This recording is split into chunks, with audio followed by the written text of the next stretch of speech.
Nggak ngandelin viral, nggak ngandelin hype, tapi konsisten dan sabar. Karena mungkin di dunia yang serba cepat, lo nggak butuh kecepatan instan, tapi lo butuh sabar. Tapi kita bedah kenapa lo butuh belajar yang namanya sabar. Nah, masuk ke chapter 1 dulu. Tetap kita harus ngebahas tentang Warren Buffett.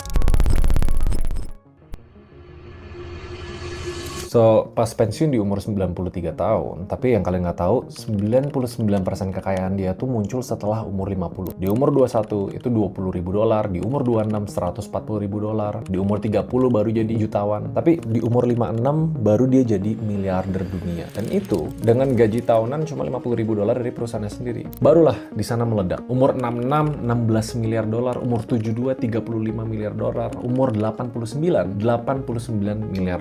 Yang sekarang pas pensiun di atas $169 miliar.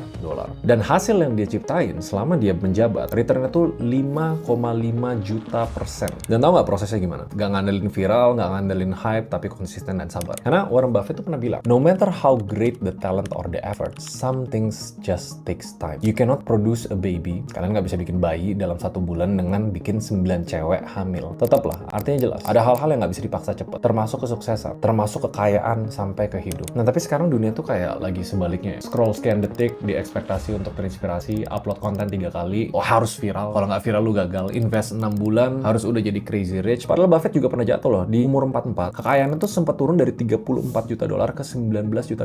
Itu gara-gara crash pasar. Tapi di momen itu dia nggak panik. Dia justru beli See's Candy. Dan itu jadi salah satu investasi paling ikonik sepanjang hidupnya. Karena justru yang bisa dipelajarin tuh, Buffett bukan orang yang nggak pernah salah, tapi orang yang selalu tenang. Dan dia tahu dari statement-statement dia ya, waktu adalah teman terbaik. Nah, menurut gue bukan masalah umur, tapi simbol bahwa dunia kehilangan satu dari sedikit orang yang masih percaya sama proses yang panjang. Salah satu simbol pentingnya, yang menurut gue, Buffett itu kontra narasi dari generasi yang nggak sabaran. Dan kalau figure kayak dia udah turun panggung, kita harus nanya, masih ada nggak ruang buat kesabaran di dunia yang makin lama makin cepat?